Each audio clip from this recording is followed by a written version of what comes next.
Imagine that a simple parking ticket could turn into a test of power, not for the guilty, but for the law itself. Morning light slid across the wooden benches of the Providence courtroom, catching the dust in soft gold streaks.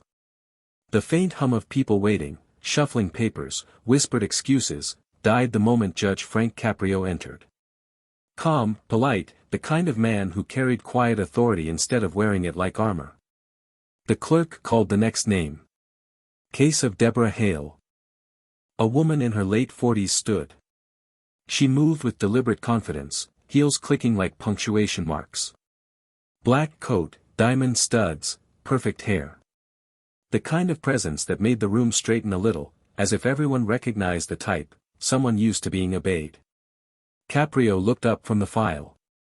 Mrs. Hale, you're cited for parking in a restricted police zone. Her tone was smooth, practiced. That's correct, Your Honor. My husband is an officer. It's his space. I was there for 5 minutes. A ripple of amusement passed through the room. She noticed it and smiled faintly, like she was still winning. The judge's expression didn't change. Those spaces are reserved for officers on duty. Were you on duty, ma'am? No, she said, but I am the wife of one. That should count for something. The murmur returned, quiet laughter, a few low whistles. Caprio leaned back, studying her. You believe your husband's badge extends to you? Deborah folded her arms. I believe respect for law enforcement should extend to their families. You, of all people, should understand that. The judge's brow lifted slightly. And what does respect have to do with ignoring the sign? Something sharp flickered in her eyes. It has to do with knowing your place, Judge. My husband works with the department. People know us. You don't want to make this bigger than it is. The air tightened. Even the guards by the door glanced up. Caprio set his pen down. Mrs. Hale, are you threatening me? Her voice was quiet but pointed. I'm advising you. He waited, letting the silence stretch until even she seemed to shift uncomfortably. Then he spoke, calm, almost gentle. In my courtroom, the law doesn't take advice. It simply asks for honesty. She smiled again, brittle this time. Honesty? The city bleeds my husband dry with overtime, and you want to talk about honesty over a parking space? The judge's tone didn't rise. I want to talk about accountability. It's what your husband swore to uphold. And from where I'm sitting, that oath applies to everyone, even those married to officers. Her jaw tensed. She was no longer sure if she was in control of the room. Someone coughed. A chair creaked. The moment felt suspended, a duel without raised voices, only principle. Caprio folded his hands. You said your husband was on duty when this happened? He was, she answered quickly. So while he was serving the public, you were taking his place. He paused, voice lowering. Tell me, Mrs. Hale, was it out of convenience, or defiance? Deborah blinked, caught off guard. I don't have to answer that. You just did, the judge said softly. The silence that followed wasn't hostile, it was heavy, like the weight of realization pressing against pride.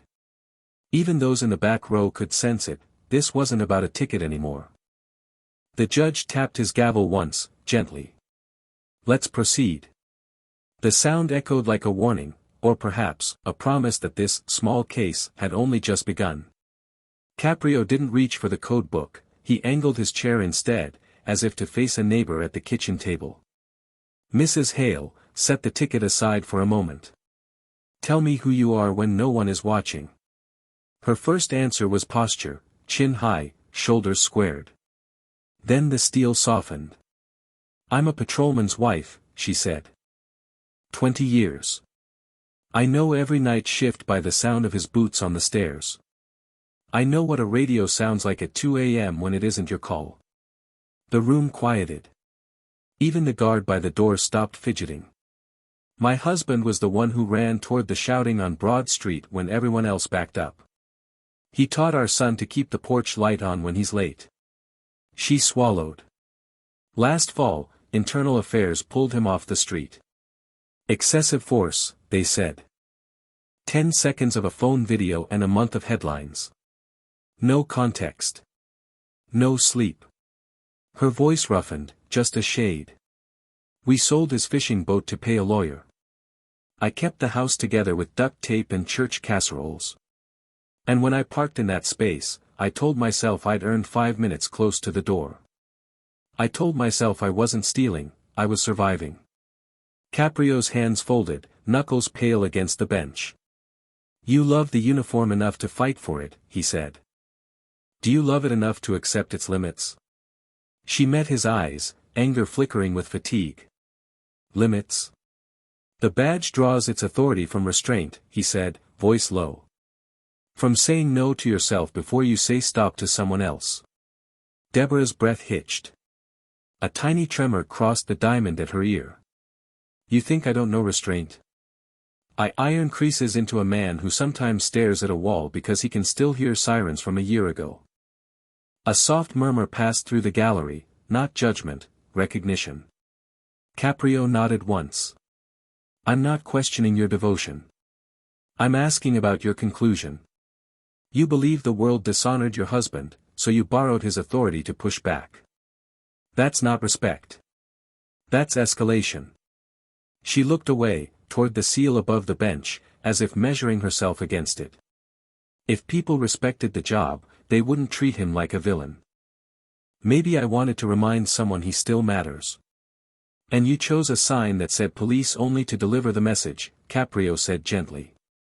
A sign is a small thing, until it stands between fatigue and privilege. For a heartbeat she didn't speak. When she did, the edge had dulled. He used to come home whistling, she said. Now he counts steps from the cruiser to the door. I'm tired of watching him shrink. Caprio's reply was soft as felt. Then help him stand without bending the rules that hold him up. She drew a long, steadying breath. You make it sound simple. It's rarely simple, he said. But it is clear. He glanced down at the file, then back at her. One more question, why come without him? Deborah hesitated. Because he told me not to ask for favors. He said, if they call you, go. Answer for what you did. Her mouth tightened. I didn't like that. Caprio let the truth settle, light as dust in the morning beams. He asked you to do the hardest part of his oath, the part that starts at home. She stood straighter, but the fight in her eyes had changed shape, less spear than shield. The judge closed the folder without a bang. Very well, he said. Now that I know who you are, we can talk about what you did. The benches creaked as the room leaned forward, understanding that the next turn would cut deeper than a fine. Caprio lifted the next page of the file, slow, deliberate, like a man turning the last card in a deck he already knew. Mrs. Hale, he said, before we continue, I reviewed the citation log. The officer who issued this ticket was P. Hale. That's your husband, isn't it? Her face froze. A ripple ran through the courtroom, quiet gasps, a muffled cough, someone whispering, no way. Yes, she said finally, her voice almost a whisper. But that must be an error. The judge shook his head. It isn't. His signature is here. The timestamp matches the moment the patrol car stopped behind your SUV. Deborah blinked rapidly, as if the light in the room had suddenly turned cruel. He wouldn't do that to me. Not now. Caprio didn't answer. He just watched the color drain from her face. He did, he said gently. And he filed no request to rescind it. Her mouth tightened. Then he's punishing me. Or teaching you, Caprio replied. The line landed like a gavel, quiet, but absolute. She leaned forward, the sharpness returning to her tone. You don't know him. He's not the kind of man to embarrass his wife. He's angry, bitter. Ever since that investigation, he's different. I'm the one who kept this family together, while he sat in the dark pretending to protect something. The judge's brow furrowed slightly. Pretending? He lectures me about rules, about honor, about doing things by the book. But where was that honor when they dragged his name through the mud? Where was the department then? Caprio let her finish, then reached for a slim envelope inside the folder. He tapped it lightly against the bench. Do you know what this is? She didn't answer. It's the dashcam report, he said. I reviewed it this morning. Her eyes flashed. You can't.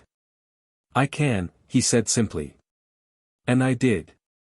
He opened the envelope, sliding out a still image clipped from the footage, her car, the sign clearly visible, and her husband standing beside it, writing the ticket. What did he say? She asked, barely breathing. Caprio read from the note attached. Officer Hale stated, "Law isn't a badge you wear at home. If I let her go, I've already failed twice."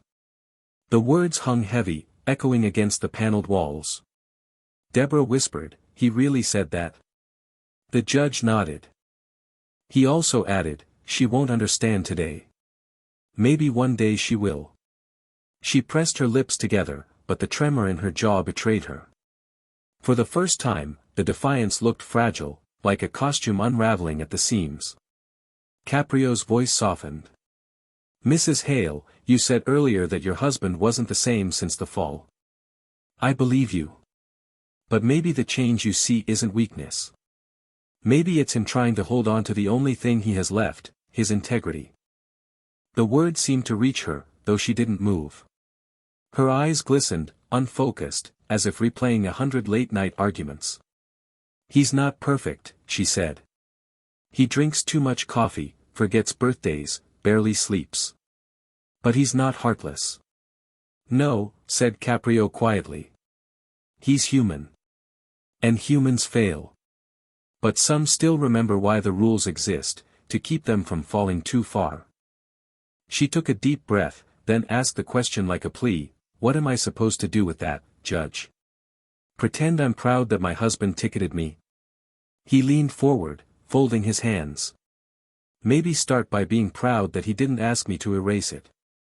The gallery was silent now. Even the faint hum of the overhead light seemed to fade. Caprio continued, slower now, "Your husband believes in the law enough to risk losing comfort for principle. That's rare. And you have the power to turn this moment into humiliation, or into healing. The choice is yours." She looked at him for a long moment, and something in her expression shifted, not surrender, but recognition. The anger hadn't vanished, but it no longer blinded her. Finally she whispered, "I thought I was protecting him. Maybe I was only protecting myself."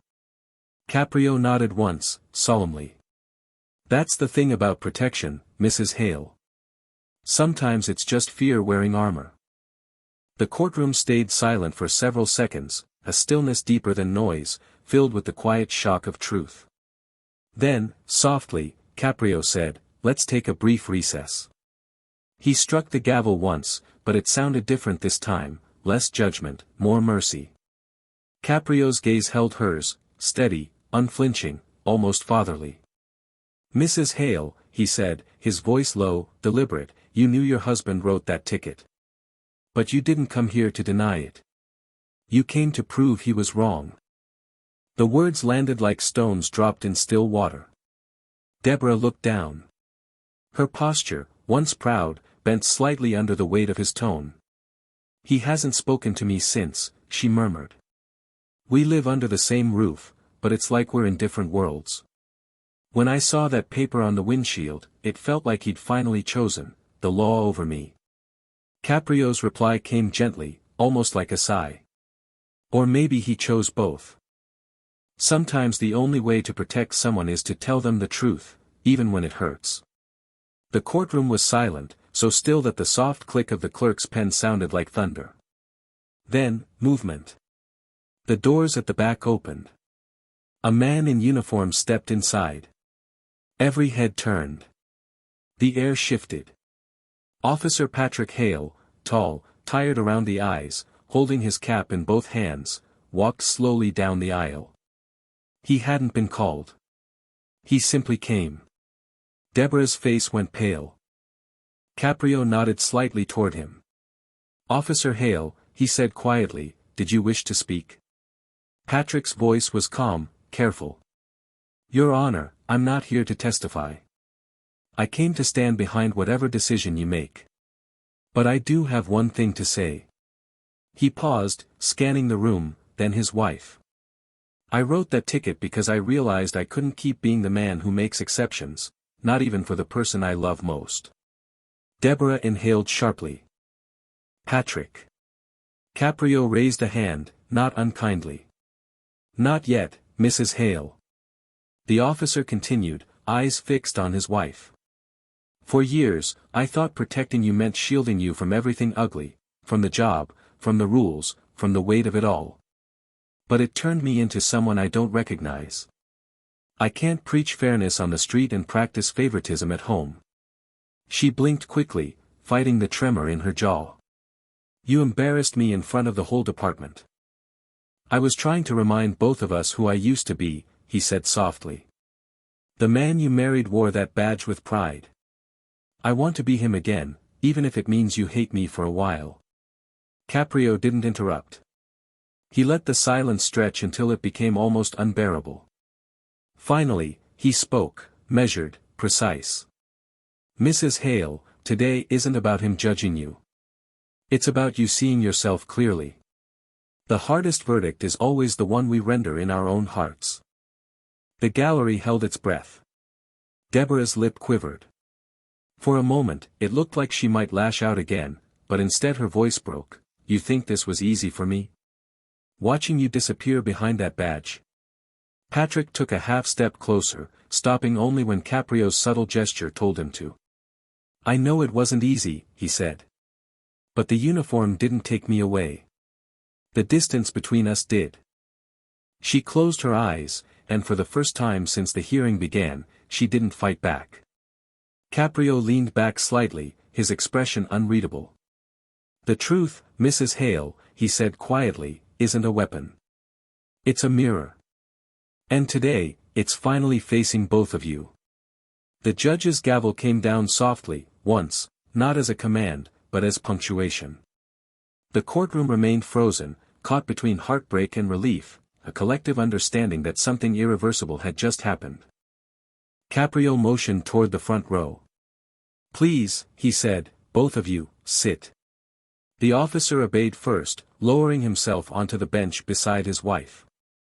For the first time in months, their shoulders nearly touched. The judge folded his hands. What we're dealing with today isn't a parking violation, he began softly. It's what happens when pride builds higher walls than the law ever could. Deborah wiped at her cheek but didn't look away. You think I don't know that? I just wanted him to choose me, once. Not the badge, not the rules. Me. Patrick's head bowed slightly. When he spoke, his voice carried the weary gravity of someone who'd rehearsed the words in silence. I did choose you, he said. Every night I walked out that door and came back in one piece. Every time I took a shift so you could sleep through the noise. But if I give up the part of me that knows right from wrong, then what's left for you to love? His words landed with the kind of quiet that shakes a room. Caprio's gaze moved between them. You're both right, he said. And you're both wrong. The law and love don't cancel each other out, they test whether our hearts can hold both. The courtroom was utterly still. Sunlight slipped through the windows, dust drifting in the air like slow-falling snow. Mrs. Hale, Caprio continued, you've spent months defending your husband's honor against the world. But tell me, when did you last defend your own?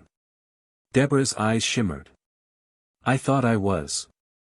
I thought standing up for him meant standing tall for both of us. Sometimes, the judge said gently, we stand tallest when we bow our heads. Patrick reached for her hand, hesitating before touching it, as if unsure whether the gesture would be accepted. After a breath, she let his fingers find hers. Caprio gave a small nod. Mr. Hale, you've carried the law like armor. But even armor can turn heavy if you never take it off. Perhaps today is the moment you both remember why you put it on in the first place. He reached for the file again, closing it with finality. The fine remains, he said. Not as punishment, but as proof that respect is something we pay forward, not demand. Deborah managed a small, trembling smile. Then I'll pay it, she whispered. But not from my wallet, from my pride. A few people in the gallery exhaled audibly. One woman dabbed her eyes with a tissue. Caprio smiled faintly, not triumphant, tired, almost relieved.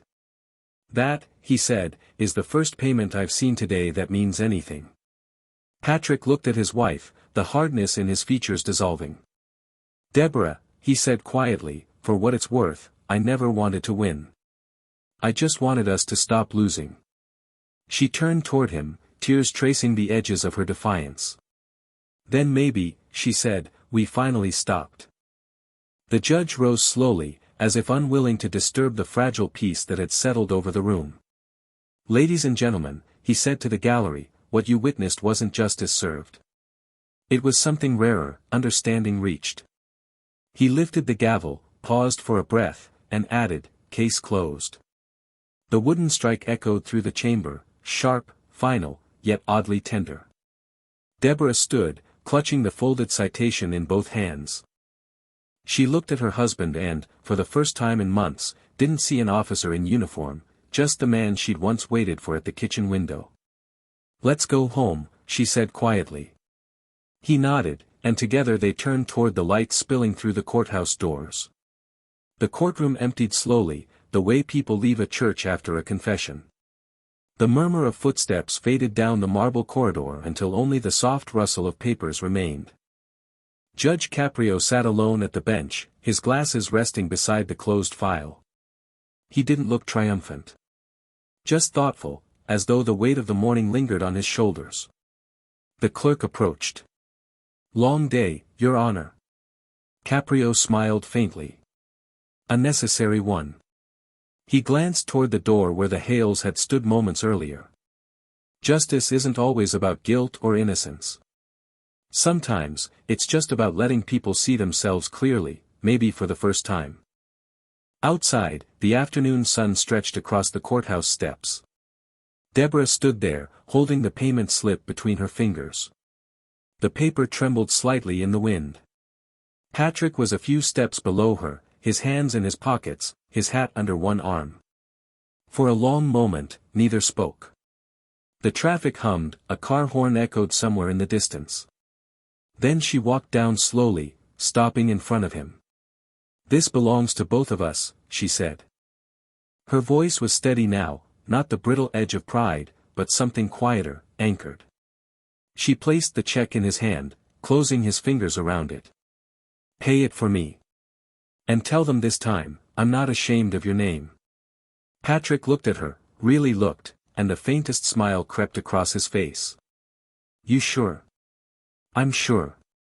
For a beat, they stood in silence. Then he nodded once, and together they turned toward the corner bank across the square. The wind lifted a few leaves from the courthouse steps, swirling them behind like echoes of everything they'd left unsaid. Inside, Caprio gathered his papers into a neat stack. The sunlight caught on the brass nameplate in front of him, making the engraved word justice glow faintly. He paused, resting a hand on it, and spoke almost to himself. Justice isn't equality, he murmured. It's the courage to look past the uniform, and see the heart still beating under it.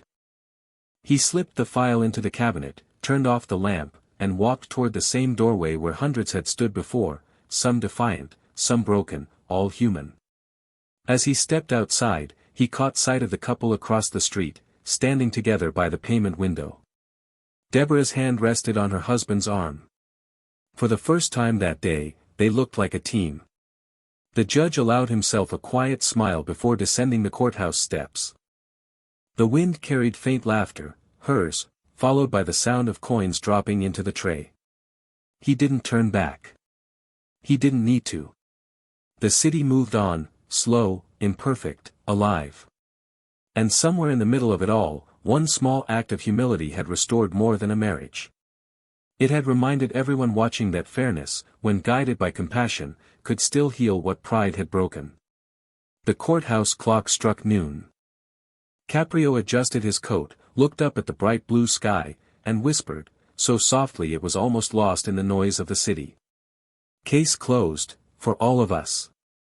The gavel sound returned one last time, not sharp, but warm, blending into the hush of the street, a rhythm of resolution rather than punishment. Then, only the sound of footsteps, two sets, fading together down the sidewalk.